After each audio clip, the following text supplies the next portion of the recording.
Pemirsa, berikut kita akan saksikan pernyataan Gubernur Bali Wayan Koster terkait penetapan Perda Nomor 3 Tahun 2020 tentang perubahan RT/RW.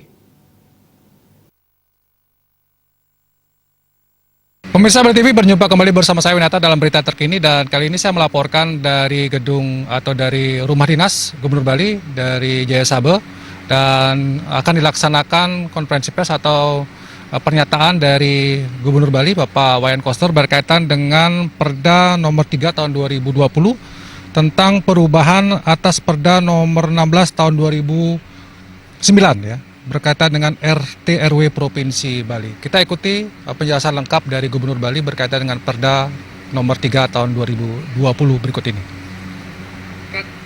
Luangkan waktu untuk hadir pada acara jumpa pers berkenaan dengan telah berlakunya Peraturan Daerah Nomor 3 Tahun 2020 tentang Rencana Tata Ruang Provinsi Bali tahun 2009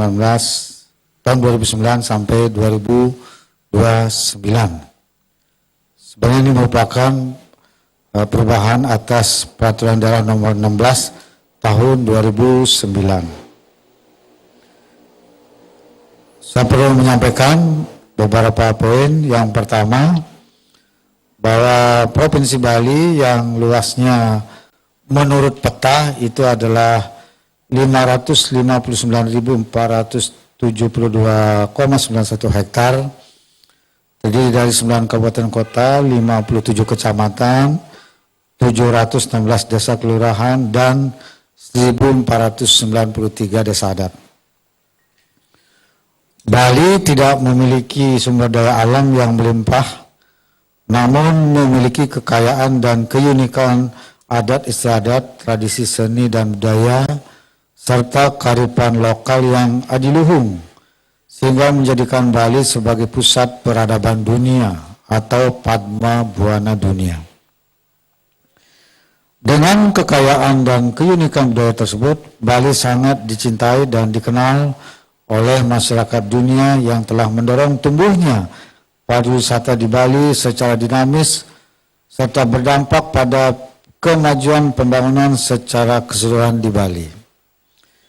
Dinamika ini perlu diakomodasi dalam ruang wilayah Provinsi Bali agar pembangunan dapat ditata secara fundamental dan komprehensif untuk meningkatkan kesejahteraan masyarakat. Yang kedua, ruang atau wilayah Provinsi Bali merupakan komponen lingkungan hidup yang bersifat terbatas dan tidak terperbaharui, yang harus dimanfaatkan secara berkelanjutan sebagai satu kesatuan ruang dalam tatanan yang dinamis berlandaskan kebudayaan Bali sesuai dengan visi pembangunan daerah Nangun Satkerti Loka Bali melalui pola pembangunan semesta berencana menuju Bali era baru. 3. Sejalan dengan kebutuhan tersebut, diperlukan peraturan daerah tentang RT/RW yang mampu mengakomodasi dinamika kebutuhan tersebut, sehingga diperlukan perubahan atas Peraturan Daerah Nomor 16 Tahun 2009 tentang RT/RW Provinsi Bali 2009 sampai 2029. 4. Penataan ruang wilayah Provinsi Bali bertujuan mewujudkan ruang wilayah provinsi yang berkualitas, aman, nyaman, produktif, berjati diri, berdaya saing, ramah lingkungan, dan berkelanjutan sebagai pusat pengembangan pariwisata, pertanian, dan industri berbasis budaya dijiwai oleh filosofi Trihita Karana yang bersumber dari nilai-nilai kearifan lokal Satkerti yang diletakkan dalam satu kesatuan wilayah, satu pulau, satu pola, dan satu tata kelola. 5. Wilayah Provinsi Bali mencakup ruang darat, ruang laut, dan ruang udara, termasuk ruang di dalam bumi sesuai dengan ketentuan peraturan perundang-undangan. Khusus ruang laut diatur tersendiri dalam Perda tentang rencana zona wilayah pesisir dan pulau-pulau kecil yang sedang dalam proses fasilitasi di Kementerian Kelautan dan Perikanan. 6. Perda tentang RT/RW Provinsi Bali telah mendapat persetujuan substansi dari Kementerian Agraria dan Tata Ruang atau Badan Pertanian Nasional tanggal 20 Januari 2020 yang lalu, serta difasilitasi dan mendapat persetujuan dari Kementerian Dalam Negeri tanggal 8 Mei 2020 yang lalu. Sebagai jawaban atas surat Gubernur Bali yang diajukan pada tanggal 28 Januari 2020. Jadi artinya relatif cepat kita mengajukannya 28 Januari 2020. Bulan Mei sudah terbit persetujuannya sehingga bisa diberlakukan dan diundangkan hari ini. 7. Muatan RT/RW Provinsi Bali secara prinsip meliputi 1. Tujuan kebijakan dan strategi penataan ruang wilayah. 2. Rencana struktur ruang wilayah yang meliputi A. Sistem perkotaan. B. Sistem jaringan prasarana wilayah yang mencakup 1. Sistem jaringan transportasi.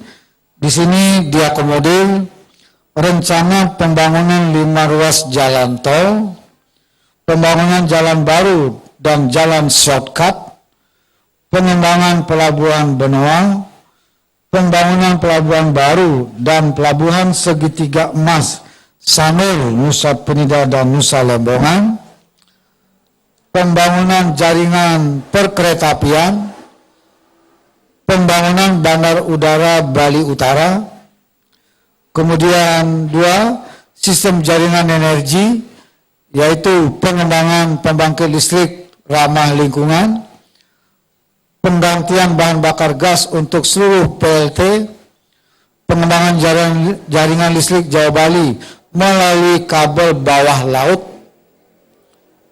kemudian sistem jaringan telekomunikasi, peningkatan kehandalan telekomunikasi untuk mendukung Bali Smart Island, sistem jaringan sumber daya air, meliputi pelindungan sumber air dengan konsep Satkerti, pendayagunaan sumber air yang harmoni untuk kebutuhan pertanian dan konsumsi, penambahan waduk baru.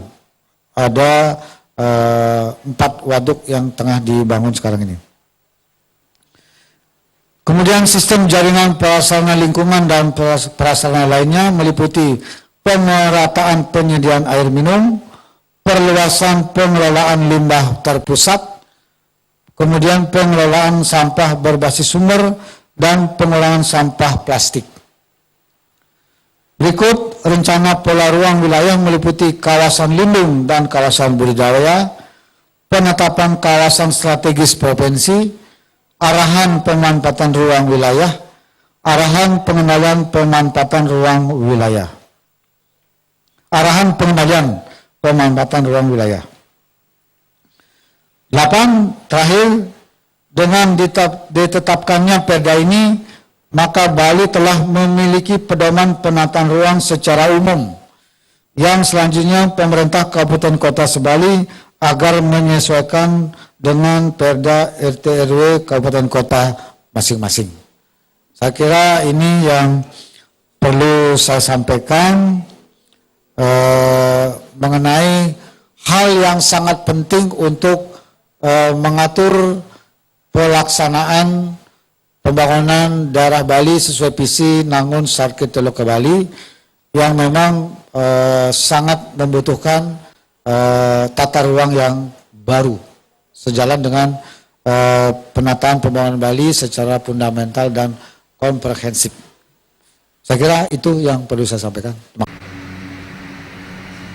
Pemirsa, demikian tadi pernyataan atau rilis yang disampaikan oleh Gubernur Bali, dan dapat kita lihat bagaimana komitmen dari Gubernur Bali berkaitan dengan ditetapkannya Perda Nomor 3 Tahun 2020 untuk menjaga kawasan Bali, terutama dari upaya-upaya yang mungkin akan melakukan perusakan terhadap wilayah Bali. Tentu komitmen dari Gubernur Bali terkait dengan RT/RW ini perlu mendapatkan dukungan dari masyarakat, dari apresiasi dari masyarakat, terutama bagaimana melindungi Bali dari ancaman investor-investor yang bergerak di sektor pariwisata misalnya.